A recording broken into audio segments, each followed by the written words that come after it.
Welcome to the Lightkeepers Podcast. I'm Clayton, your Lightkeeper, with the show dedicated to everyone who wants to get the most quality out of life that they can. My co-host, as always, is Charlene, our very own licensed clinical social worker certified in the state of Florida, who is going to be talking with us this week about chronic, critical, and terminal, what they mean, and so much more on this edition of the Lightkeepers Podcast.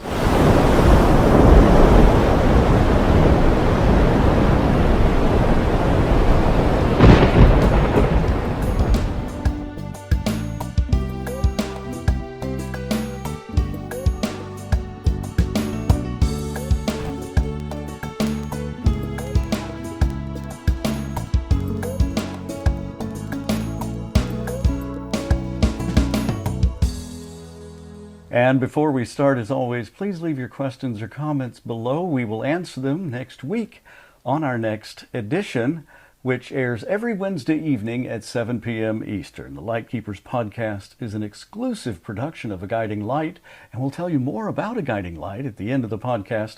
But right now, we don't have much time, so let's get right into this week's discussion about chronic, critical, and terminal. What in the world do those mean? So those are terms that are frequently used in medical conversations, and a lot of times people don't have a full understanding of the difference between them, and it can be a little confusing. I'll say I have absolutely no idea how to define those terms. Let's start with chronic. What does chronic mean? So chronic is a condition that doesn't go away. It lingers and it comes back up and it continues on with or without treatment. So for example, arthritis is a chronic condition. Oh, I can relate to that one. Okay. A lot of people can. Yes. And okay, so critical. Critical is when the house cat comes up during a taping and decides she wants to be part of the show. Yes, thank you. Thank you, Izzy. Well, what is critical? So, therapy cat aside, critical is when you have someone who's very, very sick. This is someone who is, another term that you may hear, acute. Someone who has an acute condition, which means critical, which means it's a very bad situation that might be recoverable, might not. Okay, I see. Well, then what about terminal? So terminal is probably the worst one that you want to hear when in a conversation with a medical professional, because terminal means that the illness has progressed to the point that there is no recovery and you are now looking at a life-limiting situation. This is usually when hospice is called in. Okay. Well, why is it, I guess it's sort of obvious why it's important that these be distinguished from one another. A chronic situation, much lighter, much something that you can live with, I guess. Absolutely, absolutely. Chronic illnesses, they can be bad. I mean, lupus is considered to be considered chronic. A chronic illness because it doesn't go away. But it's not life-ending. You know, it may be a nuisance and it may be affecting quality of life, but it's not going to end your life in the near future. I see. So things like, well, where do things like, Parkinson's or that, where does that sort of an issue fall in the chronic, critical, and terminal range? So these are things that actually progress. So Parkinson's, dementia, Alzheimer's, these are chronic illnesses that can reach a terminal stage. So in the beginning, when they progress slowly, you're looking at a chronic illness. It's not something that can be cured. It's not something that's going to go away. It's just going to progress over time. As these progress and they get worse and they get to the point where they're now interfering with one's ability to live. For example, with dementia, when you have someone who's maybe no longer able to swallow, now you're looking at situations that are becoming more critical. They're in the critical range, because they're creating scenarios where life could be threatened. I see. And when they become unmanageable, I suppose that's when they reach the terminal stage? When someone is terminal, they've reached a stage where their life expectancy is usually not much beyond 6 months to a year. Like I mentioned in a previous episode, someone who is admitted to hospice has a life expectancy of 6 months or less, along with a terminal diagnosis. I see. This means that they have an illness that's going to take their life within the next 6 months, most likely. Like we also talked about during that podcast, that's not guaranteed. None of us are born with an expiration date. Nobody knows for sure, but if the disease progresses as it normally would, that is the expected time frame. Right, but everyone is different, everyone is unique, and of course consult your own healthcare professional that has a much better idea of what your individual needs might be, always. But we do welcome you to join the conversation and leave your comments, leave your thoughts and questions down below, and we will see them, and we will address them in upcoming episodes. What is the important takeaway whenever you hear the words chronic or critical or terminal from your healthcare professional? So the key takeaway there is to keep in mind that these are determining factors in terms of the plan of care. And by plan of care, I mean the course of medical treatment is going to be determined by whether the doctor feels you have a chronic illness, a critical illness, or a terminal illness. Or a cat that's attached to you and is becoming difficult to get to the ground. Okay, so that determines your medical care and how the doctor and you, how that conversation is going to progress.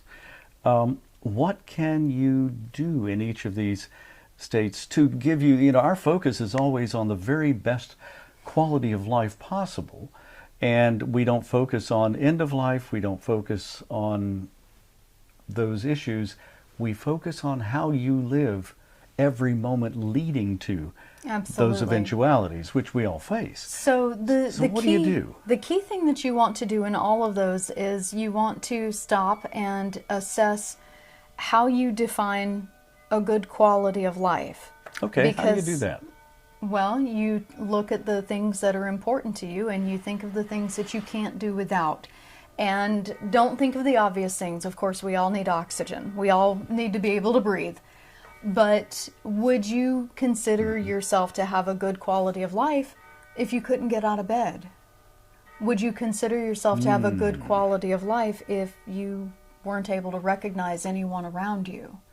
So if you did not have the ability to be independent, if you could not take care of yourself, if you could not have that mental awareness, is that a quality of life that you would want your life prolonged in? Because if the answer is no, it's a good time to start thinking about having that conversation with your family about what kind of medical treatment you would want if you reach a situation where you can no longer make your own decisions. Because that, again, is one of those factors that may enter in once things become critical. Absolutely. And what some people don't realize, and this is something that I've heard a lot, well, when I get to that point, I'll decide what I'm going to do. No, you won't. You won't be able to decide. Exactly. Yeah. Exactly. And a lot of people don't realize that a situation can go from chronic to critical to terminal very quickly. That's a good thing to keep in mind. And especially that I think most everyone puts themselves in their mind into the situation that they're in right now, not really able to imagine that situation any different. Correct. And it's really hard to put yourself into the position, into the frame of mind that, okay, when I'm not able to think as I am able to think right now, then I'm going to decide to do something different. No, you won't. You won't be able to. Exactly. You won't know you need to. And probably one of the biggest things that I have heard that makes me cringe every time is my family will know what I want. Or my favorite one, the doctors know what to do. Oh, ho, ho, ho, ho. So if you leave your care in the hands of doctors, Yeah. they are required by their Hippocratic Oath and by law to do everything possible to keep you alive for as long as possible, regardless of whether or not you are in a quality of life that you find acceptable. And that's where that quality of life becomes important. And if you're not able to tell them what quality of Then life you feel is Exactly. acceptable, then they make that decision for you, which is simply to maintain you. And That could be awful. That could mean living on a ventilator for years. And if you're on a ventilator, guess what? Now you are hooked up to a machine 24/7. You no longer have the tube going in your mouth and down your throat. Now you have a hole in your throat with a tube connected to it that's still connected to the machine that can't, most of the time, be maintained at home. So now you're in a facility 24/7. Now, if you're someone who wanted to live out your remaining days at home, not hooked up to machines, that's no longer in the equation. Gone. And potentially you didn't have any choice in that matter. Correct. And one of the things that we most strongly advocate for on this show is being able to live life on your own terms. And part of that is informed decision making. Okay, what is informed decision making in the little bit of time we have left? Informed decision making is basically where you have the information that you need to make the decision to get the care that you want to receive and not get the care that you don't. And that makes sense. So informed decision making is having the right answers to the right questions. Correct. And being able to Knowing make the questions. and being able to make good decisions for yourself when you're still able to, and being able to express those so that your doctors, your family, all of your caregivers will know what your wishes are once you're no longer able to tell them. And it's not just about being able to guide your own care, it's taking that burden off of your family. I cannot tell you how many times I've been standing in the ICU with a family devastated over having to make the decision to take a loved one off life support, and they're wondering if they did the right thing because they didn't know what their loved one wanted. And you know what I can imagine is, you say that your loved ones will know what your wishes are. And this one will know that your wishes are this. This one will know that your wishes are different from that. And this one will know that there's an entirely different scenario that they think is what you would want. Because everyone has a slightly different perception of every member of their family and what their wishes might be. Correct. And you and I both have seen situations where it's in writing, it's in black and white, and you've still had siblings fight over the plan of care because they Absolutely. interpreted it differently. And that's one of the most heartbreaking parts of the entire equation, because that divides families. That hurts feelings that sometimes are never able to heal. Correct. So if anything that we say on this show is able to help any family prevent that and step away from all of that divisiveness, then we've done something good. Absolutely. Well, of course, this is all a highly personal choice, and no conversation that we have on the Lightkeepers podcast should ever take the place of your own medical care team or other professional advisor, who should always be consulted by you on your specific situational needs. And it's always good to be willing to talk about quality of life, because every single one of us faces some of these issues some of the time. Either not prepared at all or very well prepared indeed.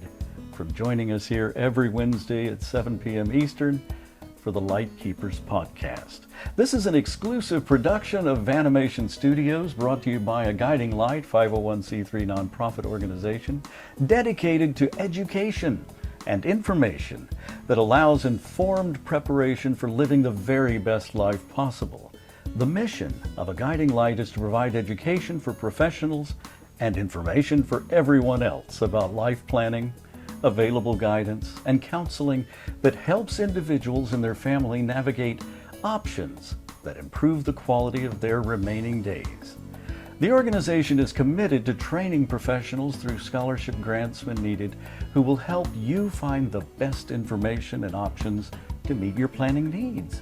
that are available in your area so you can be aware of your choices, confident in your decisions, and at peace that you've made the very best decisions to live life on your own terms.